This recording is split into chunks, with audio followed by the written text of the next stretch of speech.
Hello everyone, welcome to exam B. दोस्तों, बहुत स्वागत है आप सभी का एग्जाम बी के इस प्लेटफॉर्म में to make your preparation 50% faster. FCI AG 3 की एक्सपेक्टेड नोटिफिकेशन है, कितनी वैकेंसीज आएंगी ये सब नोटिफिकेशन जब आएगा तब पता चलेगा। बट उसके साथ साथ एक चीज़ समझना है, क्योंकि आप अभी बहुत हाई एग्जामिनेशन मोड में है ना। आईबीपीएस एएफओ का प्रीलिम्स दिया, रिजल्ट नहीं आया है, मेंस होना है। आईडीबीआई एएओ की वैकेंसी आ गई है, या उसके साथ साथ हम कहें कि बहुत सारे और डिफरेंट एग्जामिनेशन हैं, या फिर एनएससी का है एग्रीकल्चर स्टूडेंट्स के लिए, नॉन एग्रीकल्चर स्टूडेंट्स के लिए और सारे एग्जामिनेशन है। अब ऐसे में क्वेश्चन हमारे पास आते हैं कई सारे कि सर नॉर्थ में क्या ज़्यादा कंपटीशन होता है, किसी और जोन में कम होता है। तो मैं आपको एक चीज़ बताऊं, देखो मैं आपको ये बताऊंगा भी ऐसा कुछ भी नहीं है, मतलब कोई भी इन्फ्रेंस ड्रॉ नहीं किया जा सकता किसी भी चीज़ के बेसिस पे कि कंपटीशन नॉर्थ में ज़्यादा है कि कम है। आपको मैं डेटा दिखाऊंगा, उससे हम सभी को समझ आ जाएगा। बट अभी ये समझना है कि हमको ऐसा क्या करना है कि हमारे एग्जाम क्लियर हों, हमारी प्रिपरेशन कैसे अच्छी रहे, और हम कैसे एग्जामिनेशंस को टारगेट करें कि सारे एग्जामिनेशंस क्लियर हों। क्योंकि अब मैंने आपको पहले ही बताया है कि आपको सारे एग्जामिनेशन साइमल्टेनियसली टारगेट करने होते हैं जो सेम पैटर्न के होते हैं। और एफसीआई भी लास्ट ईयर टाइम से अगर आप देखेंगे तो बैंकिंग पैटर्न में ही आ रहा है। अब इंपॉर्टेंट क्या है, थोड़ा सा ये समझना कि जब ये क्वेश्चन आता है हमारे माइंड में कि नॉर्थ जोन में कंपटीशन ज़्यादा है क्या। पहली बात तो देखिए, नॉर्थ जोन कितने स्टेट्स को कैटर करता है, ये सारे स्टेट्स नॉर्थ जोन में आते हैं।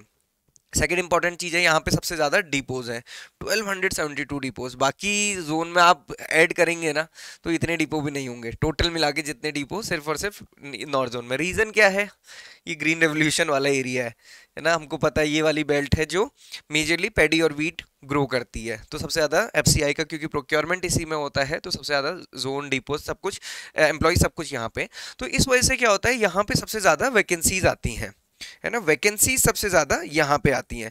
अब जब वैकेंसी ज्यादा आती हैं, और आप देख भी सकते हो कि ये मेजर हिंदी बेल्ट है, बहुत सारे स्टूडेंट्स एग्जामिनेशंस को टारगेट करते हैं, तो यहाँ पे डेफिनेटली नंबर ऑफ एप्लीकेशन ज्यादा होती हैं।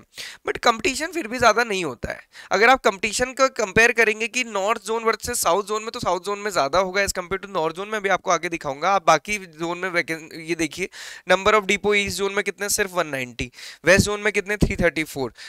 नॉर्थ ईस्ट में 89 और साउथ जोन में 252। ये सब मिला के भी आप देखिए यहाँ पे 1272 डिपोज है। इससे समझ आता है कि जो एफसीआई का हम क्या कह सकते हैं कि फैलाव है वो कहाँ पे ज़्यादा है। तो यहाँ पे है, ये थोड़ा ध्यान रखना है।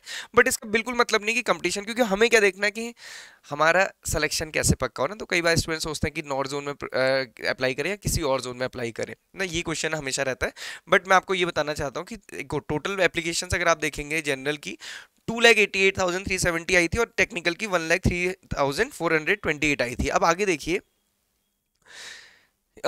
सिलेक्शन वाइज या फिर कट ऑफ वाइज दो चीजों से हम कंपेयर करते हैं। एक तो कितने स्टूडेंट्स कंपीट कर रहे हैं, और किस जोन में कट ऑफ ज्यादा गई है या फिर कम गई है। ये दोनों ही दो ही पैरामीटर होते हैं। यहाँ पे हम कट ऑफ वाला पैरामीटर देख लेते हैं। जर्नलिस्ट में आप देखिए सिलेक्टेड स्टूडेंट्स, ये टोटल वैकेंसीज थी। अब यहाँ पे वैकेंसीज भी हमें दिख गई, ये सिलेक्टेड स्टूडेंट्स हैं, कितने फाइनल सेलेक्टेड हुए 462। बाकी जोन में देखिए कितने कम है। सिमिलरली आप टेक्निकल में देखेंगे तो यहाँ पे जो सिलेक्टेड स्टूडेंट है वो 609 है, बाकी में आप देखिए कितने कम स्टूडेंट्स हैं। तो अगेन आप ये तो आपको समझ आ गया कि ये इतना बड़ा एरिया है, या फिर एफसीआई के हिसाब से सबसे ज्यादा ऑफिसेज या फिर डिपोज यहाँ पे हैं, तो सबसे ज्यादा स्टूडेंट्स कहाँ सेलेक्ट होते हैं, यहीं पे, या सबसे ज्यादा वैकेंसीज यहाँ पे आती हैं। सेकेंड चीज आप देखिए, जो कट ऑफ रहती है, कट ऑफ अगर आप देखेंगे यहाँ पे जर्नलिस्ट में नॉर्थ जोन में 72 गई, बाकी में आप देखिए कम गई है ना। तो कट ऑफ कम जाने का अगेन क्या मतलब होता है, कंपटीशन। अब यहाँ पे ये कट ऑफ है, देन सिमिलरली यहाँ पे आप देखेंगे टेक्निकल में ये कितनी है, 99.75। ठीक है। अब यहाँ पे आप देखिए कि कट ऑफ सबसे ज्यादा यहीं पे है, 108 कहाँ पे है, ईस्ट में। वेस्ट में कितनी है, 102। साउथ जोन में कितनी, 117। तो कंपटीशन तो ऐसे कह ही नहीं सकते कि नॉर्थ में ज्यादा है। अच्छा, आप कहेंगे कि यहाँ सबसे ज्यादा कट ऑफ है, बट यहाँ पे बाकी में आप देखिए कोई बड़ा डिफरेंस है क्या, 72 से लेके 70, 69, 68 पे कोई बड़ा डिफरेंस नहीं है। तो ये इन्फ्रेंस ड्रॉ करना कि नॉर्थ जोन में कंपटीशन ज़्यादा होता है या फिर ऐसा कुछ भी नहीं है। सारा का सारा जब नोटिफिकेशन आएगा, आप देखिए अपनी सूटेबिलिटी के हिसाब से कहाँ पे आपको बेस्ट लगता है, और जहाँ पे आपको बेस्ट लगता है वहाँ से अप्लाई कीजिए और अपनी प्रिपरेशन कीजिए। इंपॉर्टेंट वो है, इन सारी चीज़ों में उलझने का कोई मतलब नहीं है, क्योंकि सिंपल सी चीज़ होती है। अभी मैं आपको कंपटीशन भी दिखा देता हूँ, कंपटीशन रेशियो। बट उससे पहले मैं आपको बता दूँ कि एफसीआई एजी 3 के लिए हम क्वालिटी मॉक टेस्ट लेकर आए हैं स्पेसिफिकली, क्योंकि प्रीलिम्स की प्रिपरेशन के लिए स्टूडेंट्स की बहुत क्वेरी है। मेंस मेंस के लिए तो स्टूडेंट्स के पास कोर्सेज हैं, बट प्रीलिम्स के लिए बहुत क्वेरी थी, सो प्रीलिम्स के लिए हमने वो चीज़ आपकी सॉल्व की है, क्योंकि ये क्वांट रीजनिंग इंग्लिश और जीए बेस्ड है। तो यहाँ पे हम आपको 40 मॉक टेस्ट दे रहे हैं, 39 अभी लाइव है, 2 प्रीवियस ईयर पेपर है, 101 चैप्टर टेस्ट है और सब्जेक्ट टेस्ट है different different quant reasoning English GA के लिए। ये आपको प्रीलिम्स की भी और मेंस में भी जो पार्ट 1 है उसमें हेल्प करेंगे, और जो जनरल है, जनरल आती है, डिपो आती है, उसमें तो आपको ये पूरा ही एग्जामिनेशन इससे हेल्प हो जाएगा।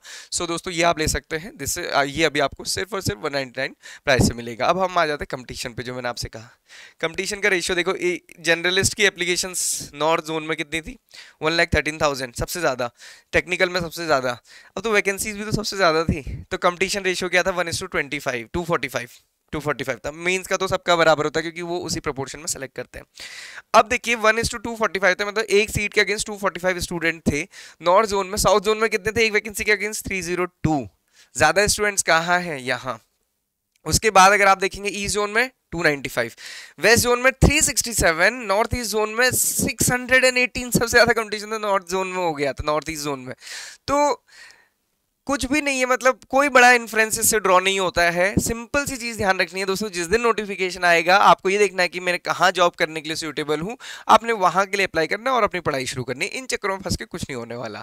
तो सिंपल सी 2-3 चीजें मैं बताता हूँ जिसके पीछे हर स्टूडेंट लगा था। एक तो कट ऑफ से कुछ नहीं होने वाला, जो लास्ट टाइम की कट ऑफ थी वो कुछ इंडिकेशन इस बार का नहीं देती है। आपको सिर्फ और सिर्फ अपनी पढ़ाई करनी है। रेंज आप एक बार देख सकते हो, बट वो माइंड में रह जाती है, और जब माइंड में रह जाती है ना कहीं हमारी मॉक टेस्ट की इवैल्यूएशन भी हम उसी बेसिस पे करते हैं, या फिर हम अपने जो आगे टारगेट लेते हैं वो भी उसी के बेसिस पे लेते हैं। तो वो नहीं करना है, क्योंकि आपको नहीं पता कि कब कंपटीशन बढ़ जाए, कब पेपर इजी आ जाए, डिफिकल्ट आ जाए, नॉर्मलाइजेशन हो जाए, तो आपको पता है कितने शिफ्ट में एग्जामिनेशन होता है। तो ये थोड़ा चीज ध्यान में रखनी है, प्रिपरेशन अच्छे से करनी है। आपके पास बाकी एग्जामिनेशंस भी हैं, प्रिपरेशन ऐसे कीजिए कि सभी टारगेट एक साथ हो सके। ओके, सो ओवरऑल आपने देख लिया होगा, मैंने 2 बेसिस पे आपको बताया, कट ऑफ के बेसिस पे और नंबर ऑफ कैंडिडेट के बेसिस पे। तो नॉर्थ जोन में ऐसा कुछ भी नहीं है, किसी भी जोन से करिए। आपको नॉर्थ जोन ठीक लगता है आप नॉर्थ जोन से अप्लाई कीजिए, जिस जोन में लगता है उस जोन से अप्लाई कीजिए। इंपॉर्टेंट चीज है कि दोस्तों प्रिपरेशन अच्छी होनी चाहिए, उसमें भी सबसे ज्यादा इंपॉर्टेंट है प्रीलिम्स अच्छे से होना चाहिए। क्वांट रीजनिंग इंग्लिश को इग्नोर नहीं करना है, क्योंकि आपने देखा कि टोटल नंबर ऑफ एप्लीकेशंस कितनी आती हैं, लैक्स में आती हैं। तो और उसके बाद कितने स्टूडेंट सेलेक्ट होता है, 1:15 में। मतलब आप ये सिंपल ऐसे समझिए कि अगर ये कंपटीशन 1:618 है, तो इसमें से एक वैकेंसी के अगेंस्ट सिर्फ और सिर्फ 15 बच्चे सेलेक्ट होंगे।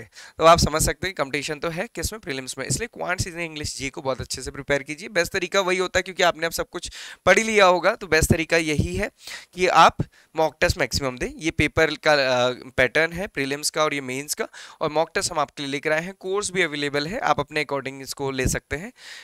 पूरे टाइम पे ये ध्यान रखना है, जब हमारे पास और अच्छे अच्छे एग्जामिनेशन या हमारे पास बाकी एग्जामिनेशन साथ में है, तो हम इन चीज़ों पे कम सोचें और किस पे सोचें, प्रिपरेशन करने पे। So this is all for today. Thank you everyone for watching this video, और किसी भी डाउट क्वेरी क्वेश्चन के लिए आप हमें कनेक्ट कर सकते हैं। Thank you.